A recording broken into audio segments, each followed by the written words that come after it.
Happy New Year, everyone. It's 2020. 2020. I've decided to read the first page of each chapter from my new, fresh memoir, The Journey of a Hidden Princess. So it's like an audio version, except you can see me. Hopefully it will entice you to want to buy my book and read it and leave a review, whether good or bad, each their own. Everyone's entitled to their opinion. So here goes, chapter 1, from me to you. Chapter 1, where am I now? Well, firstly, I'd like to say I'm now in November 2019. And the content of my book was written a few years ago.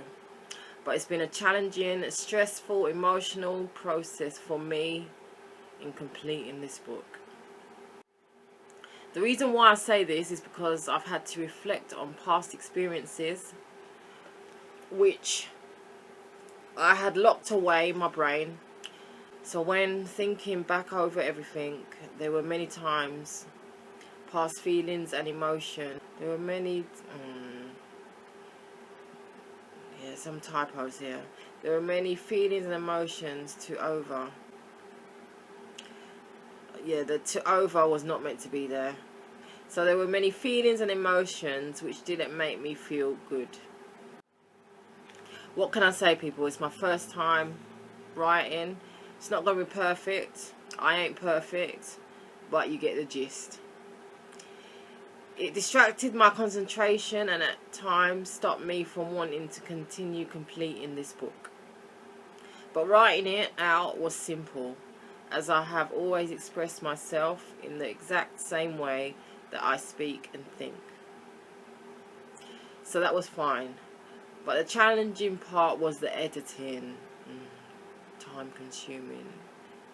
The number of times I've had to go over each chapter to make sure it reads okay, while adding, amending and removing parts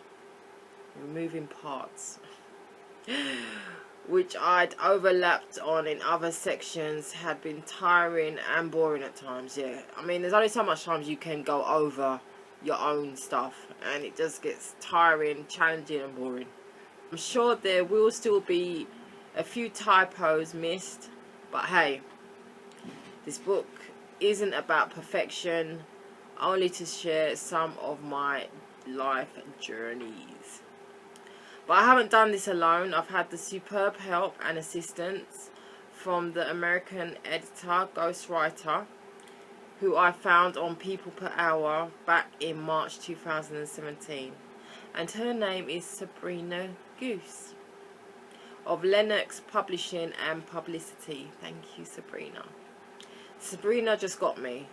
She's been like a fairy godmother and was passionate about helping me to make my first book a reality. Even more so when she, by chance, got to speak with my dad. And he informed her about our Nigerian royal bloodline. It made her even more intrigued. Plus, she's the fantastic creator behind the title of my book and suggested the perfect photo on the front cover. I can't thank you enough, Sabrina, even though I'm sure maybe she thought that this, and that's all you're getting, people. Chapter 2 is titled AKA, also known as. For as long as I can remember, I've wanted to write a book. Though back in my teens, I didn't know what it would be about. I just knew one day I would be a proud author. Hey. Believe it or not, I love to write. And I've been keeping a record of my life in the form of diary journals for the last 17 years. But really the last 19 years. Though my oldest diary goes back to 1994. Actually, it's 1993. Having just seen it again yesterday. But not much written in it. Everyone's got a story to tell, but not many will be willing to share theirs. And for some that want to write, usually only embark on writing on the first chapter. So after more than 2 decades of hoping to do so, I finally took it upon myself to begin my journey towards becoming a published author. Hashtag well done me. For me, writing is therapeutic and allows me to express my thoughts in the way some would find through professional therapy or counselling. My diaries help me to release the feelings and emotions trapped in my heart and head.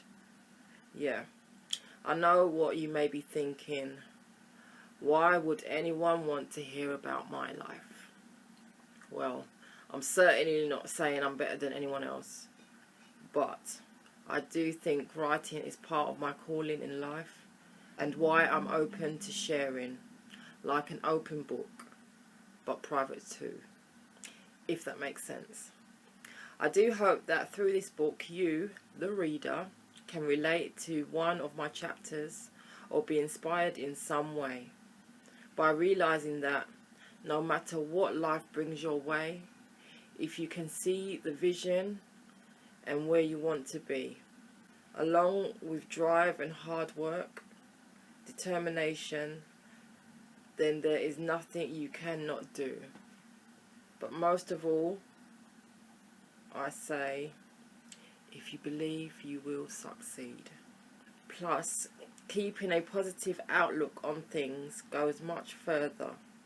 So try not to let any negativity win. Chapter 3. Born of Royalty.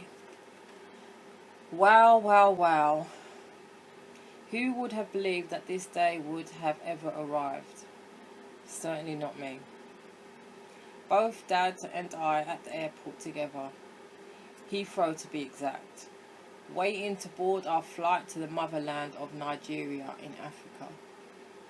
It was a massive deal for us as our first father and daughter trip abroad, and would be my official first time, plus Dad's first time returning in over 34 years before I was even born. It was a journey spoken about a few times over the years, but for one reason or another it never happened. Dad has always longed for me to go to the place where he was born and where our family ruled for centuries. My mum was never keen on me going out there, as she thought they might keep me and not let me return, or worse, kidnap me instead. A few of my Nigerian male friends over the years had offered to take me with them, but I knew for my first time, if I were ever to touch base and visit the land of my ancestors, then it would only be with my dad. Otherwise, I was never going to go. If I'm honest, I can tell you now that I never thought that this day would become reality. No, I did not. Never. It all happened so fast, as we'd only been reunited back together in May 2015, having not seen him since my 30th birthday party back in 2011. Before that, it had been years of no communication due to being fed up and upset with his continued absence from my life. Nothing new. Now I'm currently living 15 minutes away from him and my stepmom's house. This holiday was mentioned by one of my aunts while at my granddad's with Dad, a visit I'd not done in years. They were discussing some of the family flying out to Nigeria in 2016 to celebrate Granddad turning 90. What a superb age that is to reach. Wouldn't you agree? 90. I've never known a man like Grandad. Honestly, this man never seems to age. He looks the same. And that's it, peeps. That's all you're getting. Chapter 4 reads, titled Lady of Variety, aka LOV. Like most Londoners, I work to sustain myself, to have a roof over my head, invest in myself, and to live as best as I can. I enjoy writing, listening to music, eating out, volunteering, travelling, watching films, and socialising, to name a few. I may be a princess by birth, but it doesn't bear resemblance in my everyday life. That's so true. I've always been a grafter, and I wasn't born with a silver spoon in my mouth. I am a self-employed lady with my own limited company who has been contracting within the male-dominated world of construction as a document controller. I have no savings or inheritance to fall back on. Only the money I earn when working, along with any paid work gained by any successful auditions and castings. It all adds up, and to submit yourself for work via sites like Spotlight, StarNow, Mandy.com, Casting Now, Stage 32, to name a few, all require monthly subscription fees, which all differ. These are all standard sacrifices needed to invest and put yourself out there within the entertainment industry. Even if you have an agent, you can't just rely on them to find opportunities when you're still trying to get that break. So you must keep it moving for yourself by applying and putting yourself out there, as you're not the only client on your agent's books. Back in 2011, I was given the LIC Lady in Control alias name when I was working on the Heron project in Moorgate, London. It was one of the site team members named Mitty Biggs who told me he was the nephew of the legendary train robber Ronnie Biggs, and I have no reason to believe otherwise. Oh my God, I couldn't believe it when he told me. Working alongside him was guaranteed jokes every day, and I've even got a pic of him as a souvenir. That is one of the significant advantages of working within this industry, because you come across men from all walks of life. In 2006, I started within the construction industry as a site secretary. And that is page 1 of chapter 4. Chapter 5, first page, which reads, title, Nice Crete Attack. Friday the 1st of May 2015. Holiday. 7:20 a.m. Awake and decide to repack my suitcase. This time with only 14 items. Plus 2 more items. As you do. Laugh out loud. Wash my few dishes and make the place nice and tidy for when I return on Saturday the 9th. I jump in the shower, get sorted and out the door just after 10 a.m. Can you believe it? There's me thinking I'm running on good timeage. Why is it so? Why is it such a space? On good timeage, when the truth is, I end up returning home twice, having walked 5 minutes down the road and realizing I've forgotten my glasses. Then the second time, I'd forgotten the padlock for my suitcase. Kiss my teeth. So I finally go to East Acton Station at 10:30 a.m. and while waiting for the tube to arrive, I start checking my emails and was presently surprised-ish. Meaning I was, but I wasn't. When I saw an email from the agency I got the contract to work with, which reads, ANIKKA, PE company, have informed me today that they do not want you to return. Please give me a call when you are available and we will look for alternative roles for you. Surprise.com, no I wasn't. If anything, I find it a joke because no one was man enough to tell me directly to my face yesterday when I was at work. Instead, they wait until I'm going on holiday to inform the agency so that they can notify me.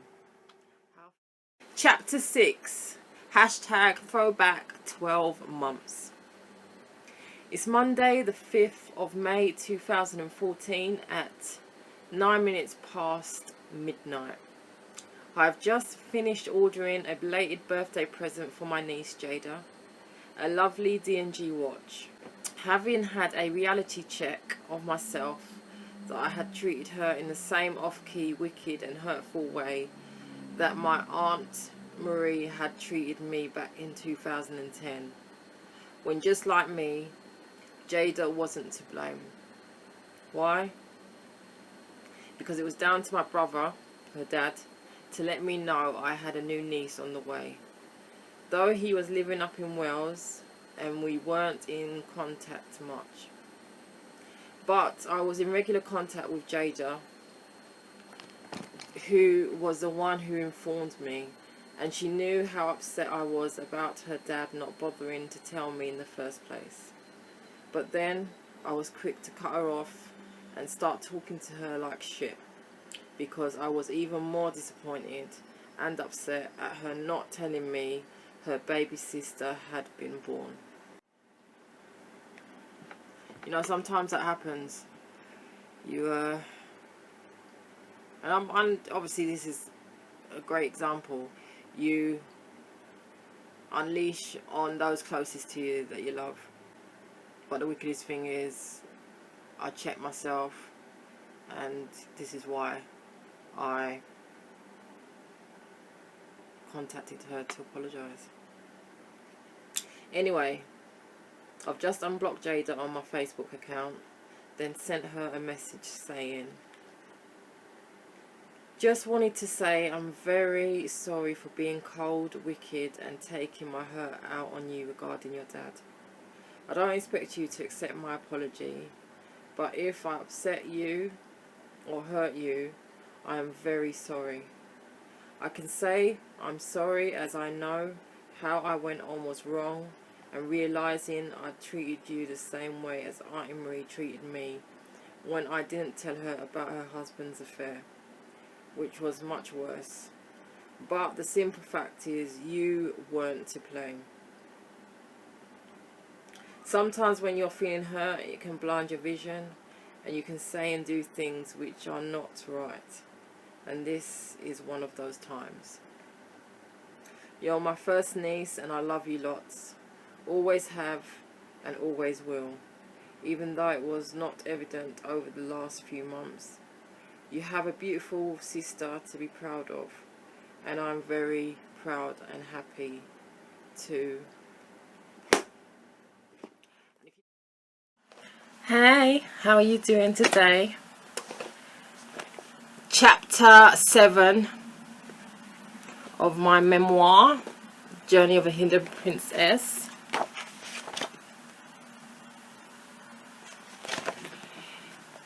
Titled Sertraline versus Serotonin. Cat playing with his toy, her toy outside. Depression. Just the sound of the word conjures up images most want to avoid or ignore. But guess what? Depression is as real as it sounds and does not discriminate when it hits you. For whatever reason, it's something that many people, if you admit to suffering from it, are dealing with it daily. Some cannot function at all in life as everyone's experience is different. I'm not minimizing the extent of depression, but as someone who has struggled with it most of their life, it's not easy. No, it's not. I can tell you from my experience, it's something I wouldn't wish on anyone. For the simple fact that, as seen on the news, it can cause people to take their own life. Though this is nothing new. The reality is, people of the world have been suffering from mental health for a lifetime. But the truth is, due to certain people of the celebrity world sharing their experience, it's become top priority. And now everyone seems to be making claims to suffering from depression to sell a story or get sympathy. Hashtag, yeah, I said it. Or shall I say hashtag, just saying. But hashtag, yeah, I was saying it, because there are people just using it as a scapegoat, sort of. Yeah, when it's not genuine. Don't get me wrong, I'm glad it's now highlighted everywhere you look. Taken seriously, with more knowledge and help available to the genuine ones. It can be manageable. It can be manageable, although it takes a hell of a lot of work, self-care, and sometimes medication. There has always been a negative stigma attached to the subject of mental health. The words mad and crazy is what I recall hearing from my younger days, where my older brother's dad was concerned, due to him being a patient at the well-known Maudsley Hospital in Denmark Hill. The Maudsley Hospital is a British psychiatric hospital in South London. Maudsley is the largest mental health training institution in the UK. It is part of South London and Maudsley NHS Foundation Trust, and works in partnership with the Institute of Psychiatry, King's College London. And that's all you're getting. Sertraline versus serotonin. For anyone that knows about depression, you know it's not easy, mate. And the fact that I've shared this one deep, dark secret of mine that I've kept hidden to myself for all these years was a big deal. And even though I've shared it in my book, it's still not something that I really talk about. Why? Because, yeah, I don't want to be made to seem like I'm a victim of depression, or for people to feel sorry for me or anything like that. Because, hey, I've been dealing with it. I've got on with it. But it is a serious thing, and the truth that I share within this chapter is deep. I can't even lie.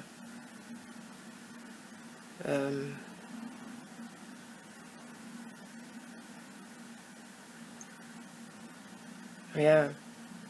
If I'm honest, there's actually, and I wasn't even going to mention this, but it's true, a few months back, 2019, when I was listening, I needed inspiration, so I was listening to some of Oprah, because, you know what I mean, she's great inspiration. She's been through her fair share growing up, and I just think she's fabulous, and some of her inspirational speeches really reach out to me. And I came across her email address because I wanted to just reach out to her and just let her know what an inspiration she was to me. And I just broke down crying. I just started talking fine, and then I was in tears. I did send it to her. Whether she ever did see, I don't know. I didn't expect her to respond anyway, because you know what I mean, she must get untold messages from people. But I was in such a dark place that I just needed and wanted to just reach out to someone who was making me feel positive and making me check myself, as in, you know what I mean, trying to think positive and say these positive words to feel better about myself.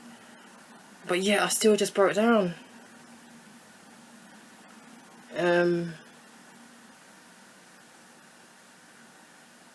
Yeah, it's deep.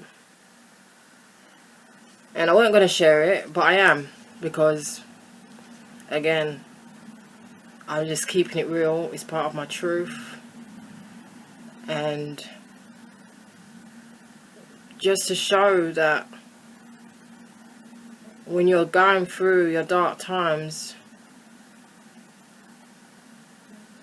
you can be up and then just like that, down.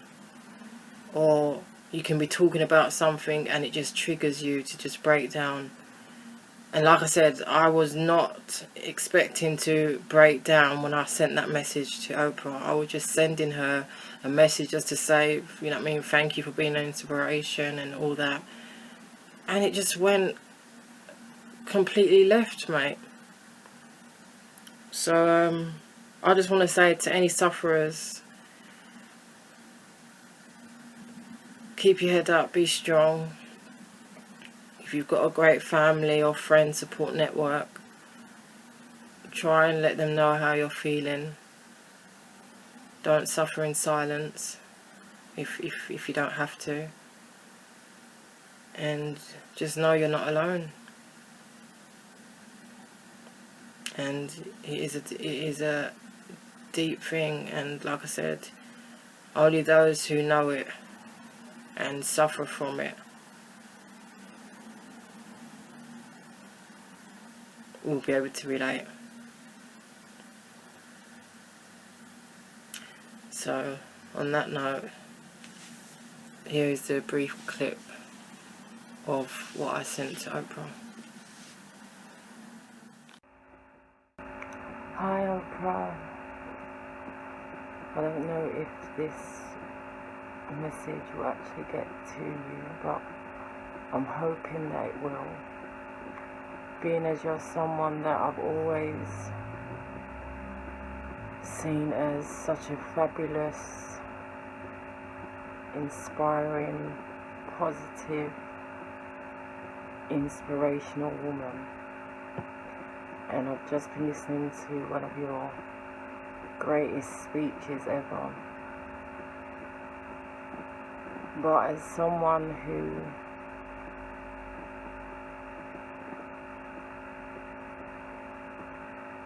I just don't know, someone who's had their fair share growing up, and don't get me wrong, you know, I've got my health and my ability, so I'm so grateful for that. But for the last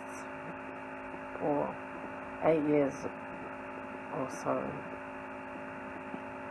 I've just been really by myself, and I've been suffering with depression for years, something that I've not ever spoken about, but I know that it's an issue, and I just can't seem to stop thinking about past hurt, past pain. You know, my parents bringing me into this world and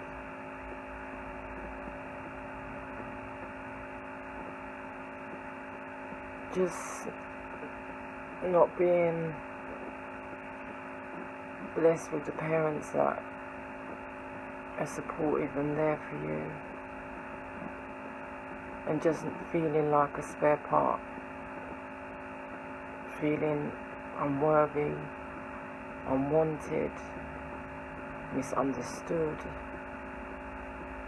feeling like I'm a bad person due to life experiences, seeing my mum being mistreated mentally, physically,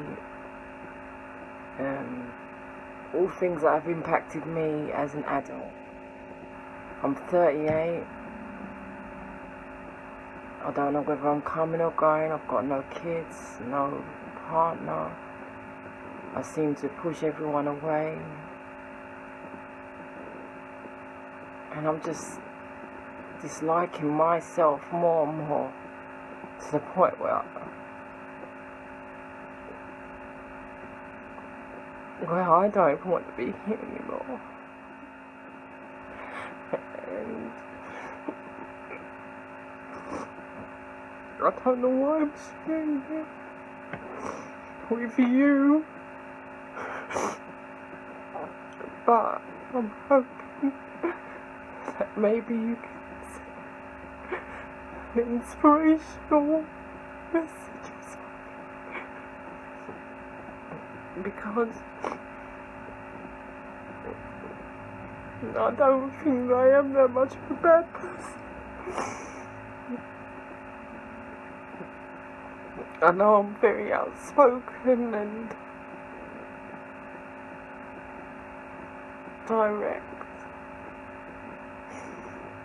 I come across cold and hard, but I don't mean to be. I see myself as damaged goods and I don't want to, but I just don't want to feel like this anymore. My brain just, so much negativity, so much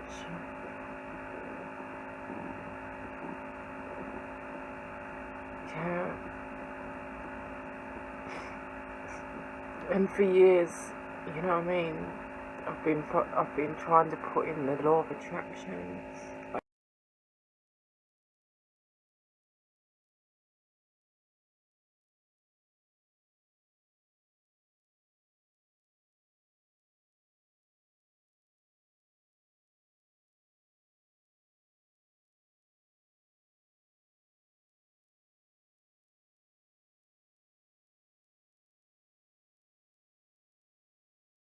Chapter 8, Up Close and Personal.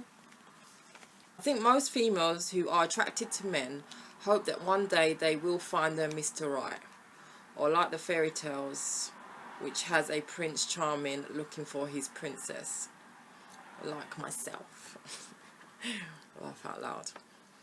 I was born and raised in the West, where arranged marriages are not very popular, unless within specific cultures, which I don't agree with, but everyone is different. I've had my fair share of dates, mingles, and on and off relationships with men of different races, sizes, and nationalities, because I am a real LOV, lady of variety, with no issue about age either, as we all know it's just a number. It's path of discovering who I am, not only as a black Nubian lady in Europe, but one who has ancestry that traces back several centuries to an African royal bloodline. I have come to realize that people become who they are for many reasons, one of which is, without a doubt, their upbringing. I have no regrets for any of the privileged men who have been lucky to either date or get up close and personal with me, as they were all meant to be a part of my life, regardless of the length of time. And as the saying goes, not everyone is brought into your life to stay. Some are just passing through. Here's an example. We all want to find someone that is honest, loyal, caring and hardworking. But due to letdowns, your subconscious mind continues to focus on the negativity from past relationships instead of focusing on the positives and all you want. So you end up only getting the I don't want type. Therefore, you must change your mindset, know your worth, but most of all, remember you can do bad by yourself, ladies, without a man, woman or LGBTQ in your life who is not worthy of you. Hashtag note to self. There we have it, peeps. Chapter 8 of my memoir. Chapter 9, Journey of a Hidden Princess.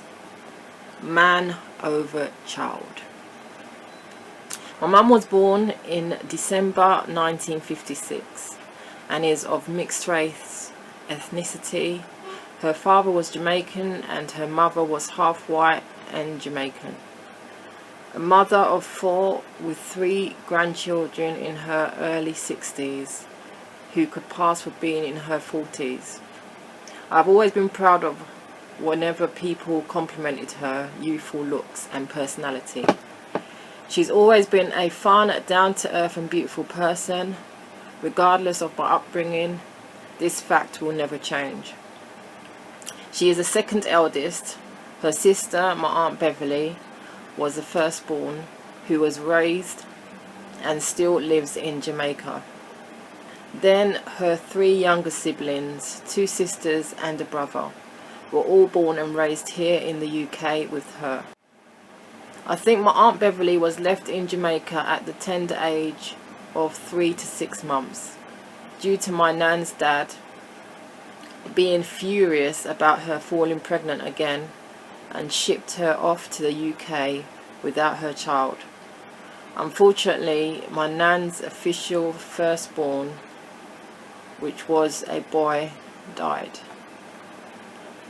The Forbes sisters back in the 70s, 80s were all well known, growing up on the notorious North Peckham estate in southeast London, and they were known in my eyes for throwing the best house parties.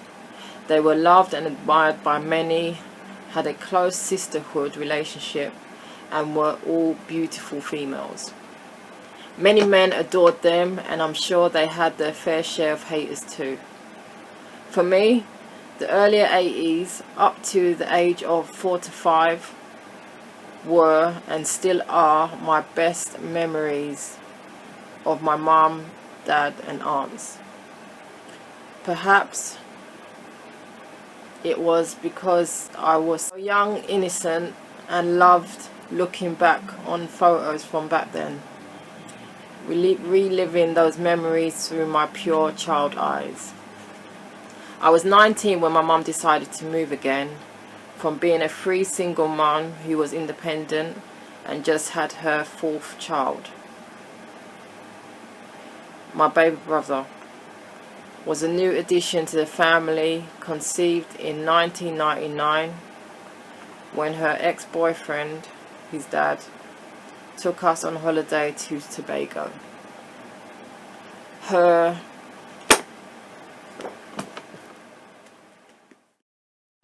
Chapter 10, titled 12 of the 1st, 2012.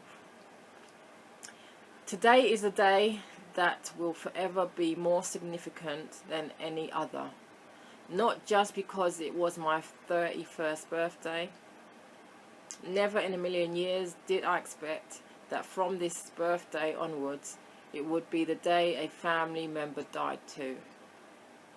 Someone who I'd spent the last 10 years getting to know, built a close bond with, and who I enjoyed spending time with also, and will forever miss. Friday the 6th of Jan. I woke up just after 8 AM and I'd received a call from Kay, calling to see how I was doing, what the latest was with bills, rent, etc. She was okay,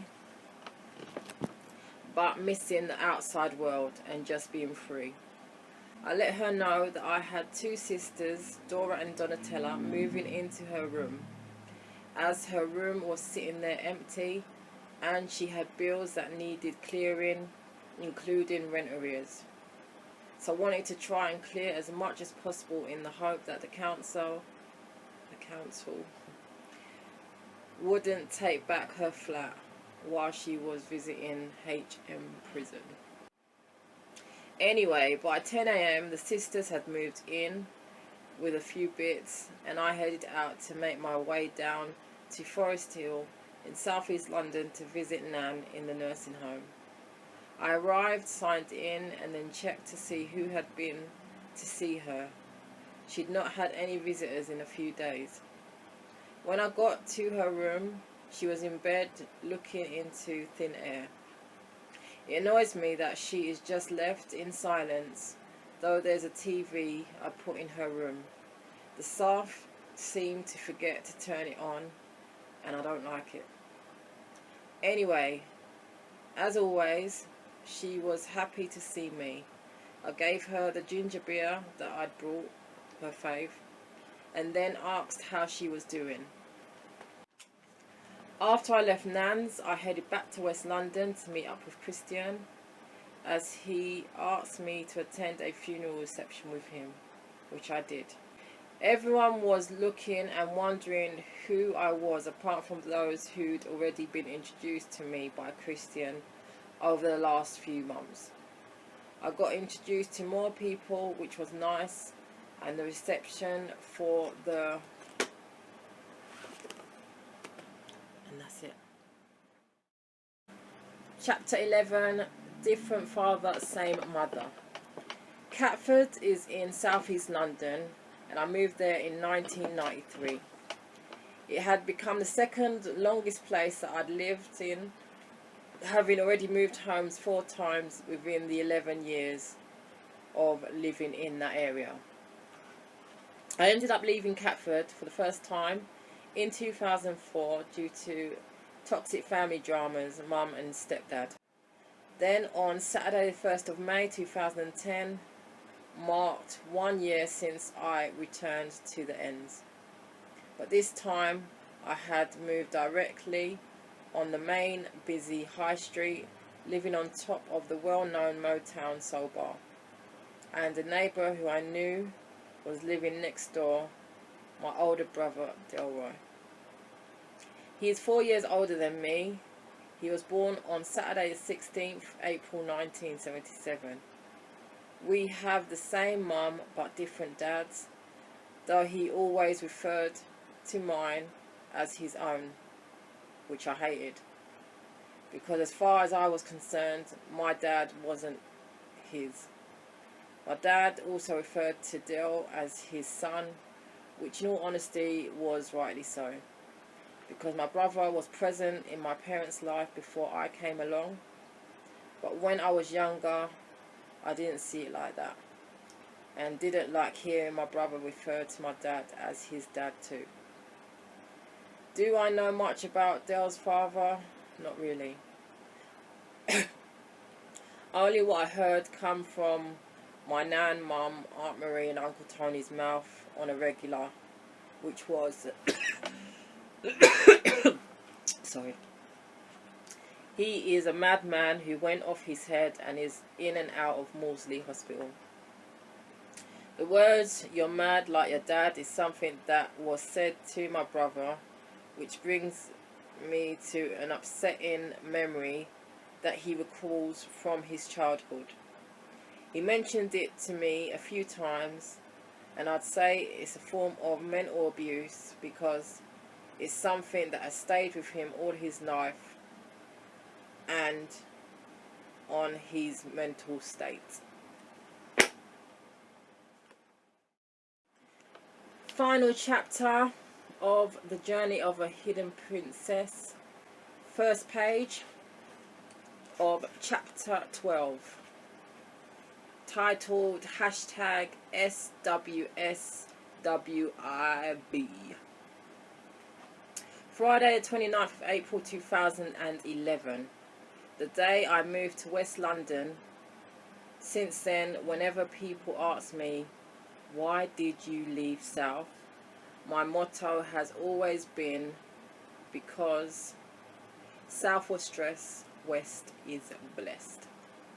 The last 30 years of my life was in South East London, having moved postcodes a total of 12 times, before deciding to leave South behind and start anew in West London. I was born and bred right on the notorious North Peckham estate. North Peckham was heavily redeveloped in the 1960s, consisting mainly of high-rise flats. It was popular on its completion for offering high quality and modern standard of living. I have always felt an affinity towards someone much younger than me who was starting life within my old community. This estate was subjected to 290 million regeneration program in the late 1990s and early 2000s. After the beginning of the regeneration, the estate gained nationwide notoriety in the media when 10-year-old Nigerian resident Damilare Taylor was stabbed to death on the estate on the 27th of November 2000. Strange as it sounds, I felt a bond between us, probably because of him living on the same estate and attending the same primary school. Oliver Goldsmith. Till this day, I can remember as clear as day when I heard it on the news and was sickened, devastated. But most of all, my heart went out to his family. Since my Peckham days, though I ended up moving back in 2005 for a year to stay at my nan's new house located on Sumner Road, having been rehoused from the North Peckham estate a few years prior. I only moved there due to me staying at my niece's mum's in her room while she shared with her mum. So it was time to give her back her space. And that's it, peeps. That is the final chapter, first page of the final chapter of my memoir. So I hope me reading the first pages of each of the 12 chapters may entice you, leave you curious, wanting to know more. And if so, you can purchase my book